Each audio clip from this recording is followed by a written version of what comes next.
Boise, Idaho, this is your host, Adam Graham. If you have a comment, send it to me, box13@greatdetectives.net. Well, with the easing of many of the requirements of American neutrality, even before Pearl Harbor, there were Americans who were fighting the Nazis as well as the Empire of Japan. A prominent case of this was the Flying Tigers. They were the subject of a popular movie starring John Wayne, and they're also the subject of tonight's episode of the Cavalcade of America. Although probably Cavalcade of America will be more accurate.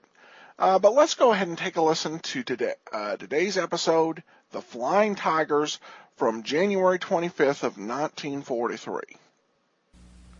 The Cavalcade of America, sponsored by the DuPont Company, maker of better things for better living through chemistry.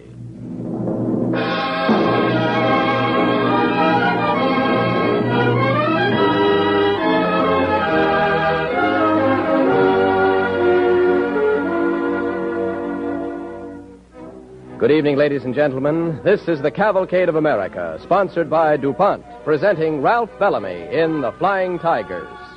Our radio drama is inspired by incidents recorded in the recently published book of the same name by Russell Whalen. Its story is one of that small, brave band of American aviators who at this time last year were fighting in China against the Japanese. Miss Li Ya-Ching, the famed Chinese aviator, is with us tonight as a member of the Cavalcade Players. Miss Lee will also be heard at the close of our program in an interview with Mr. Bellamy. Starring Ralph Bellamy as Al Fisher, pilot in The Flying Tigers on the Cavalcade of America, sponsored by DuPont.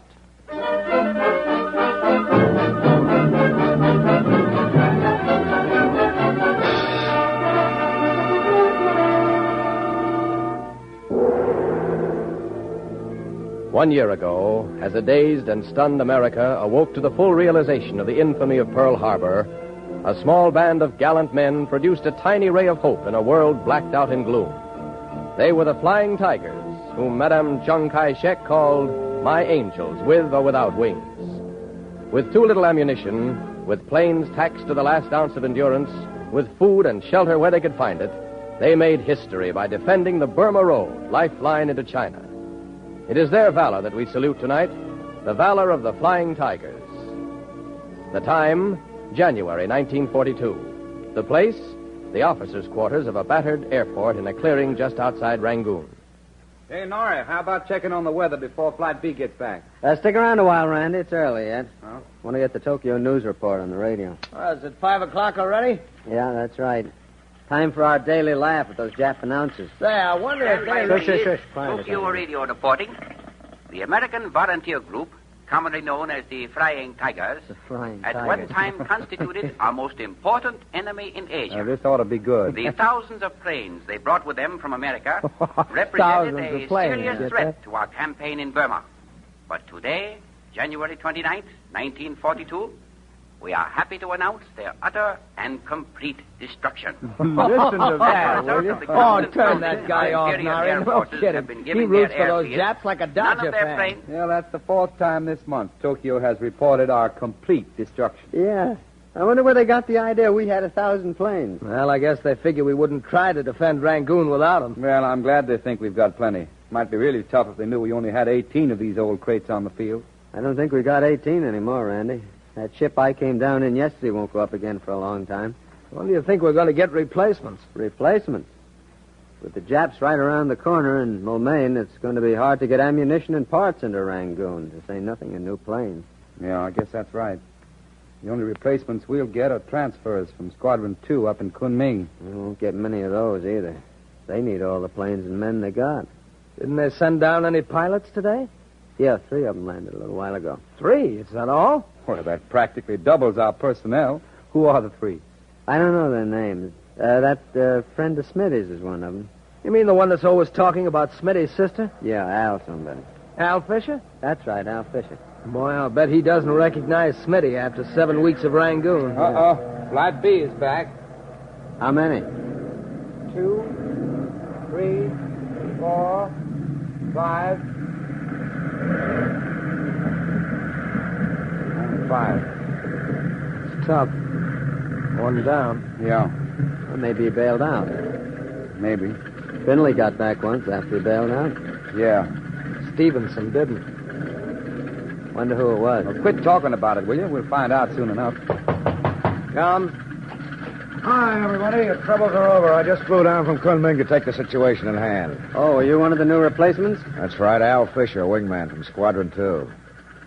Hey, do you birds actually live in a dump like this? What do you think? Up in Kunming, we keep chickens in this kind of a shack. Well, this isn't Kunming. It's Rangoon. You sound kind of grim. Don't tell me the Japs have been giving you boys a shellacking. Never mind the small talk, Fisher. What's the good word from Squadron 2? Nothing much. Still haven't shot down a Jap yet. You'll get your chance down here. That's what I was thinking. You guys have been getting all the breaks. What do you mean? Well, figure it out. According to our contract, Chiang Kai-shek pays us $500 every time we knock down a Jap Nakajima, doesn't he? At that rate, Rangoon must be a gold mine. Not exactly. No? You sound like you haven't had much luck. What's your score? 4 Japs and 3 fingers off my left hand. Uh-oh. They play for keeps down around here, Fisher. You better keep your nose out of the arc of those Jap turret guns. Yes, and those monkeys have a remote control cannon in the tail. No kidding. I'll bet they shoot real ammunition. Get him. Where's my old friend Smitty? Having a workout in the local barber shop? You mean Squadron Leader Smith?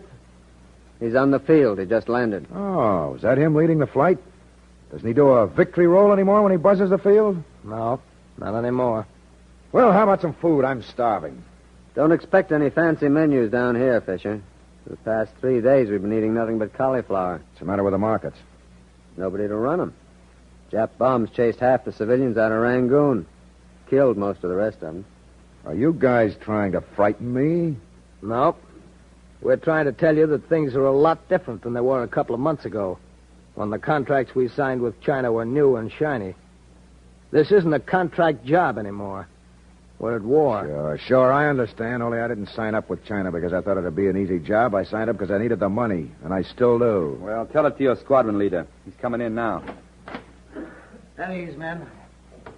How'd it go, Smitty? Oh, fair enough, I guess.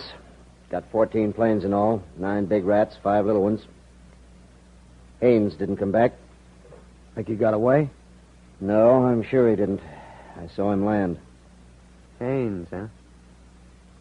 Yeah, that's tough. We were wondering who it was. Yeah. Got a rotten break, Norrie. What do you mean? Trying to tackle too many of them at the same time. The first dive, he picked off 2 of the rats, and then when he came up again, he tried to get another from underneath. He got it all right. The ship practically blew up in his face. Motor in the wings dropped down on him like a ton of bricks. How many did you engage? Oh, about 60. 40 in the first wave, 20 in the next. Well, don't feel too badly about it. That's a pretty darn good score, 14-1. Loss of that 1 means more to us than their 14 do to them. The 3 new pilots come down from Kunming yet? Here's one of them. Well, hardest blower of them all. How did they happen to send you down, Fisher? I guess they wanted you to have the best man. They probably were trying to get rid of you. Ah, now, Smitty, that's no way to greet your future brother-in-law. Future brother-in-law? What are you talking about? Well, Carol and I are going to get married the day I get back home. Well, when did you decide that? Long time ago. We didn't want to tell anybody until we made sure it was going to work out. And you're sure now? Just as soon as I can run up some dough out here, I'll be sure. Rangoon's the place for it, isn't it? Yeah. How many ships did you knock down today, Smitty? I don't know. You don't know? $500 a plane, and you don't know how many you shot down? Well, things have changed a lot, Al. You'll understand why when you've been here a little while. You still try to keep score, but for another reason. A better reason than $500? Yeah. You know this fellow Haines who was shot down today? I heard about him. Well, he wasn't killed because that bomber blew up in his face, Al. He still had time to bail out of his ship. Well, what happened to him? Japs waited until he was floating down with his parachute. Then they machine gunned him.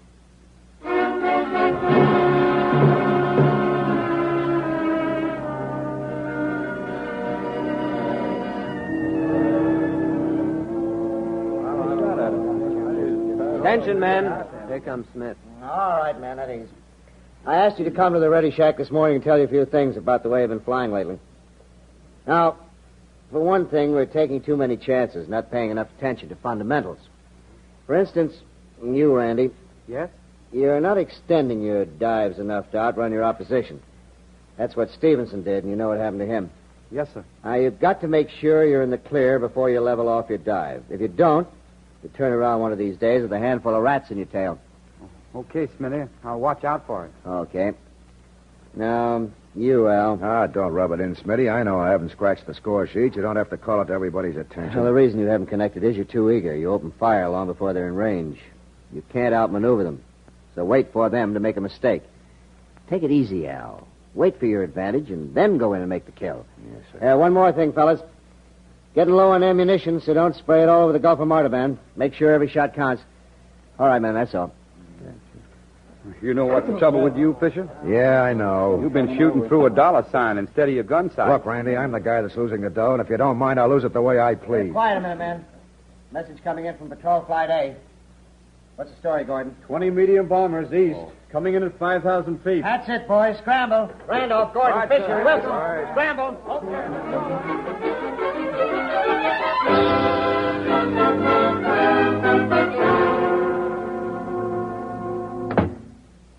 Well, what's the matter, Fisher? Why the sour puss? Did you hear what happened? For 2 hours, we chased those lousy Japs, 20 of them. We never really got a square shot at one of them. First, they ran low to keep us from diving, then they ducked behind the clouds. Then they played the sun. They weren't trying to bomb Rangoon. They were trying to make us waste fuel. They were doing more than that, Al. Those bombers were decoys. While you were chasing them, 60 more came in high and headed for town. We only had 5 planes left to go up and meet them. Oh, that was their plan, was it? Draw half of us out on a wild goose chase, and while we're away, come back in force for the kill. Did you get many of them? 14. The other 46 came right on through. 14.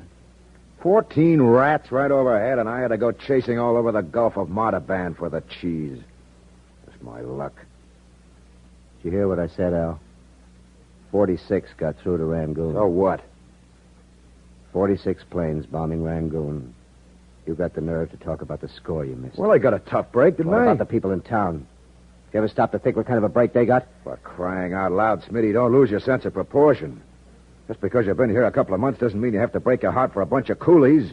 They're used to these raids. Let me tell you something, Al. Nobody's used to an air raid. Well, what's the difference? Look, I want to ask you a question. Can't we get $500 for shooting down planes over the Gulf of Martaban? You quit thinking about money all the time.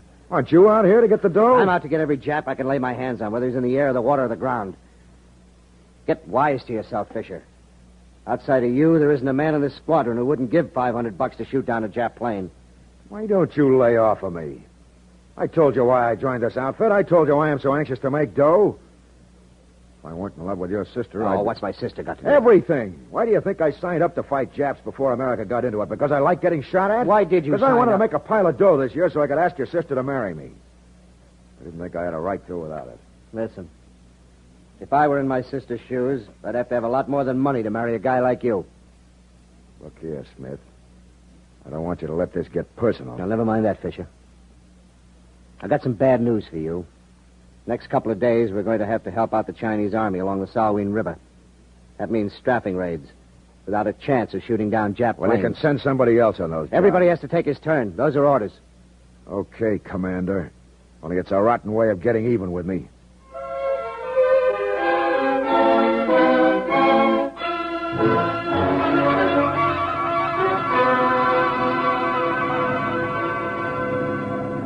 Randolph to all pilots. Randolph to all pilots. Gordon and Moran get to 20,000 feet and cover us from the top. Fisher, Clayton, and Hedstrom follow me to strap the field. On the first pass, hit them from north to south. Let's go, you bird. Hedstrom to Randolph. Watch the south end of the field. It's loaded with machine gun nests.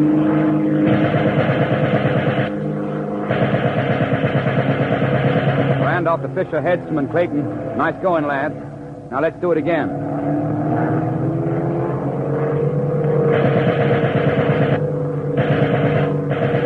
That does it, boys. Polished off about 30 Jap planes in those 2 swipes. Too bad this doesn't go on the score sheet, Fisher. You'd have cleaned up. But grounded ships don't count. Fisher to Randolph. In your hat, Randy. Fisher, your engine's smoking. What's the matter? Are you in trouble? Just a one-log fire here. I'll have it out in no time. Gordon to all pilots. 10 rats coming in from the east at 10,000. Moran and I are going down to meet them. Watch your step, boys. Randy to Fisher. Come along, guy. Got to get up there and give the boys a hand. Can't make it this round, Skipper. Oil pressure going down. Can't get any altitude. Can you limp home? I can try. Uh-oh. No use now. Pressure down to 0. I'll have to bail out. Give me a check on my position, will you? We're about 55 miles from the border. When you land, head northwest steadily. You can make the Salween River that way and run into Chinese soldiers. Best of luck to you, Al. Okay, chum. I'm bailing out. See you around soon. Here goes.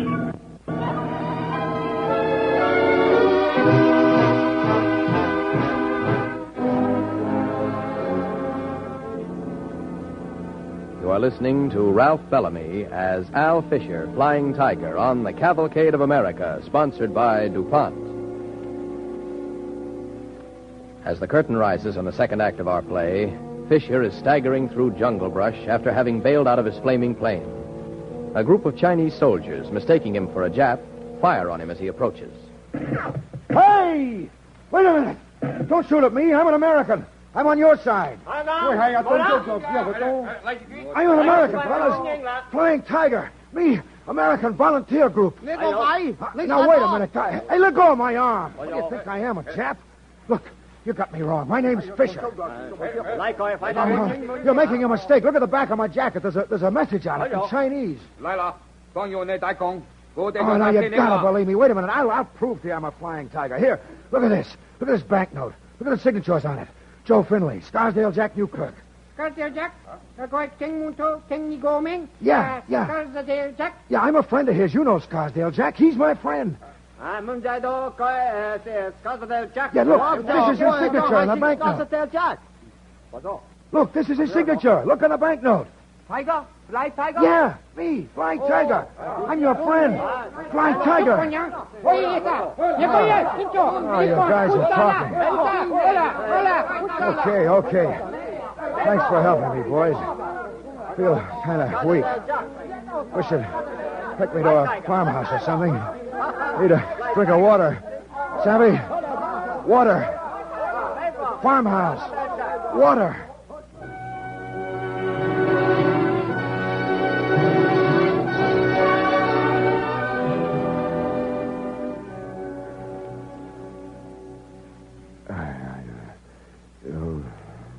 Me, Flying Tiger. Don't shoot. Gotta fly. No. Flying Tiger, No. me. You must be quiet.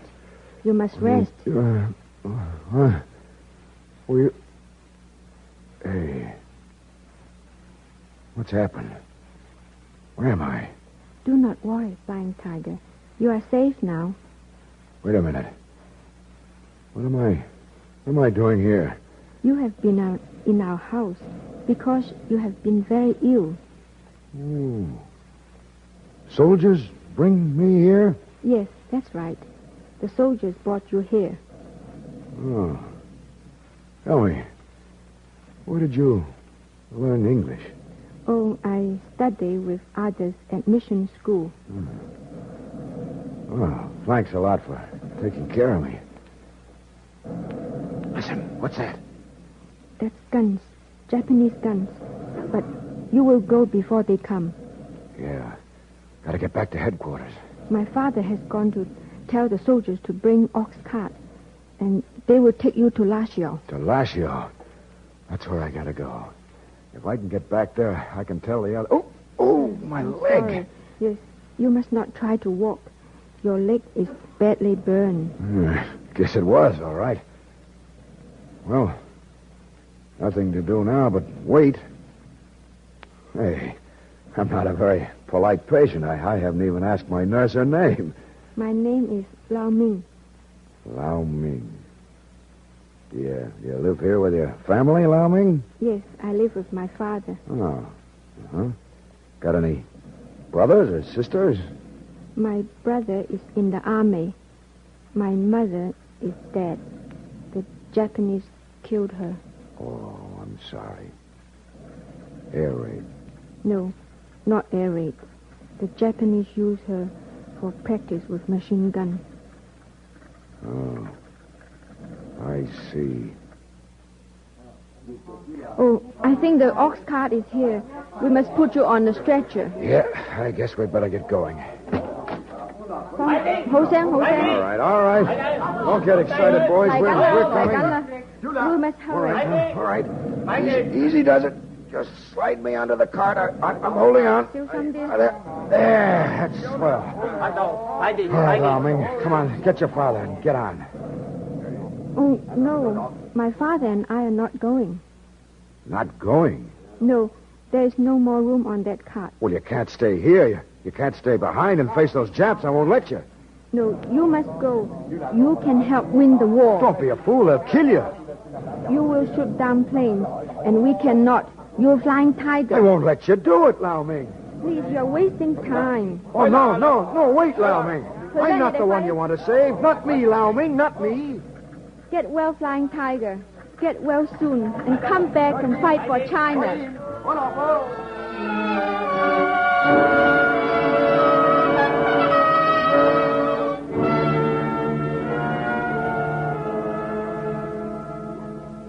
Well, Doc, how's the patient? Extremely well, Smitty. For a man who was burned as badly as Fisher was, he's getting along fine. Never mind the soft soap, Doc. When am I going to fly again? Well, we'll see about that in due time. Tomorrow? Hey, take it easy. You've been through the mill. As a matter of fact, I still don't see how you got yourself back to base hospital.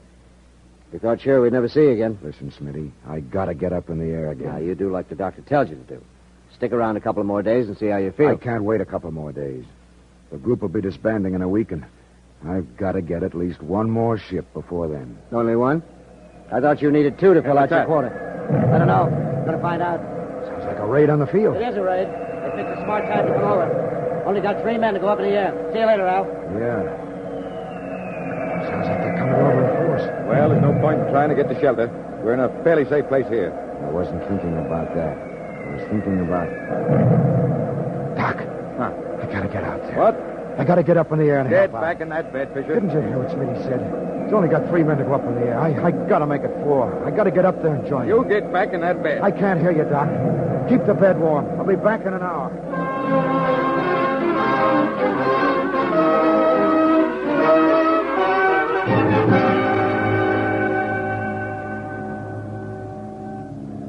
Smith to all pilots. Let's stick close together, men. Only 3 of us. Got to break up their formation before we do anything else. Correction, please. There are 4 of us, Smitty. Al Fisher reporting for duty. Fisher, what are you doing out of that hospital? Coming up to join you. Let them have it, Smitty, and I'll pick you up on the next dive. This is no time to show off, Fisher. Get back to that hospital. Not right now, Skipper. I got to take care of my score. Okay, if you're that hungry for money, come on upstairs. You won't get full credit for this one on the score. You'll have to share these rats with us. That's all right with me, Smitty. I've torn up my scorecard. What are you talking about? Torn up your scorecard? I don't get it. I don't blame you. But I mean it, Skipper. I didn't get it for a long time either. It took a ride in an ox cart to convince me. I get you now, Al. Thanks, Smitty. Well, let's get those rats. Let's get them for Haynes and Stevenson and Scarsdale Jack. And Smitty, Yeah? while we're about it, let's knock off a few for a Chinese girl and her father. They're special friends of mine.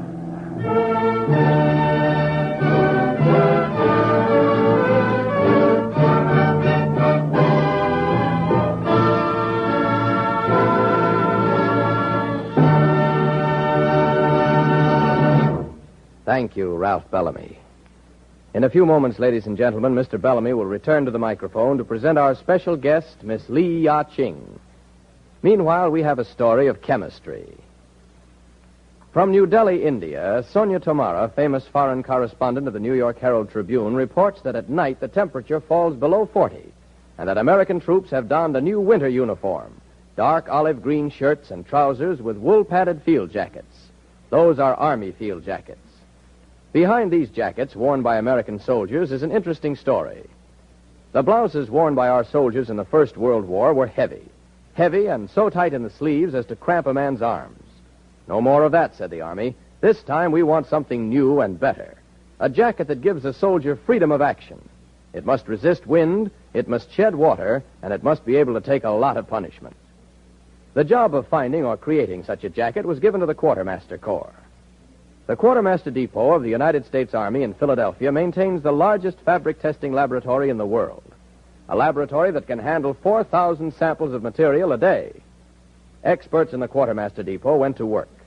They studied modern sport jackets and took all the best points. They tested fabrics for thread count, strength, resistance to wind and water, and so on. For their fabric, they chose cotton poplin because it's a good, tight cloth that lends itself to mass production. Last but not least, they wrote specifications for water repellency. What was needed was a durable water repellent finish, something that could withstand cleaning under field conditions. There, DuPont was able to be of service. DuPont Zeeland is one of the few water repellent finishes, one of the very few, able to meet the exacting specifications of the Army Quartermaster Corps. A field jacket, in fact, any good garment treated with Zeeland, may be washed or cleaned many times without losing its ability to shed water, because Zeeland isn't merely a surface coating. It combines with the fibers in a really durable bond of protection against water. So during the past year, DuPont production of Zeeland has multiplied many times. More civilians, too, need protection against the weather. Linemen, construction crews working out of doors, air raid wardens. In fact, all civilians can wear Zeeland-treated clothing. With so much wool going to the armed forces, more and more clothing is being made of cotton, and Zeeland makes cotton more practical for all-weather wear. Worn over light wool clothing, Zeeland-treated jackets enable the wearer to keep warm and dry even in wet, wintry weather. So Zeeland serves not only the armed forces, but is one of DuPont's ever-useful better things for better living through chemistry. And now, ladies and gentlemen, the star of our play tonight, Ralph Bellamy.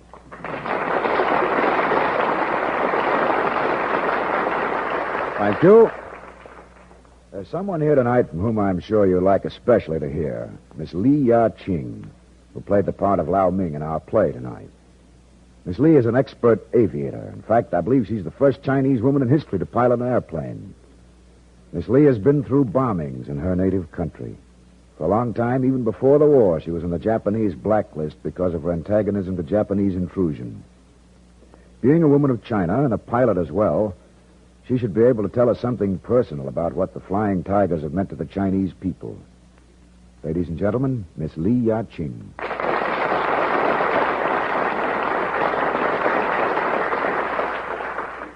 Thank you, Mr. Bellamy. I think the Cavalcade play tonight has shown better than I can tell how the deeds of the Flying Tigers uplifted the hearts and still the fighting spirit of my countrymen in China. Those brave American boys show the Chinese that we were not alone. They came when most needed, in one of China's darkest hours. They fought at our side. They struck fear in the hearts of our enemies. Fear of American power when awakened. Fear of what American wings will someday bring to Japan itself. Madame Chiang Kai-shek called the Flying Tigers my angels with or without wings. Truly, they were guardian angels to millions of my countrymen. I salute them, and through them, all the American people. I hope and believe that we will be friends in victory and peace, as we have been allies in war. Thank you.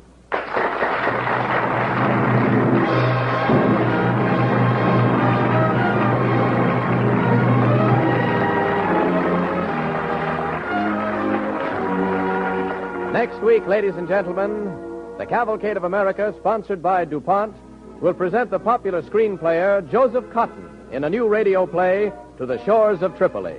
It is the story of 8 United States Marines in Africa, 8 Marines who raised the Stars and Stripes over Tripoli.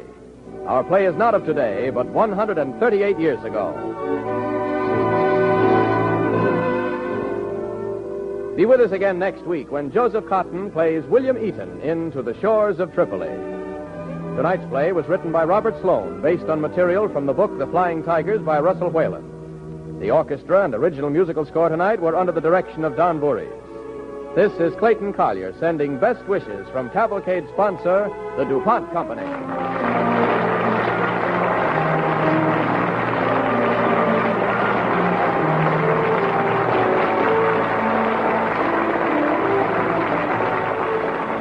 This program came from New York.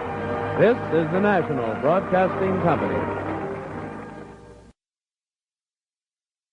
Welcome back. Well, we see that same theme that